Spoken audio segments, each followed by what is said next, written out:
কাল ছিল গণেশ চতুর্থী, তাই সবাই মিলে একসাথে বেরিয়ে গেলাম একটু গণেশ ঠাকুর দর্শন করব আর একটু ঘুরু ঘুরু করে আসব। তাই স্বর্ণককেও রেডি করিয়ে নিলাম। আর ওই দেখো স্বর্ণকের বাপ্পার বন্ধু আর বন্ধুর বউ, ওরাও একসাথে আমরা 5 জন মিলে গেছিলাম। তো বেশ ভালোই লাগলো। এই দেখো স্বর্ণক দুষ্টামি করছে আর বলছে যে প্যান্ডেলের ওখানে যে ফুলগুলো থাকে ওকে যাতে ওগুলো পেরে এনে দেই। বোঝো কাণ্ড, আমি যদি ওকে ওই ফুলগুলো এনে দিই আমাদেরই বের করে দিবে, বলবে চলে যান আপনারা।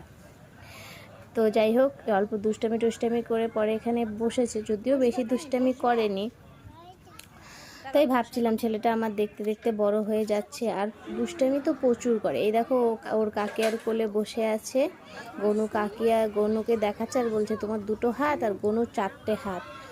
তাই স্বর্ণকে দেখেছে এখানে ওরা সবাই প্যান্ডেলে অনেকে বসে আড্ডা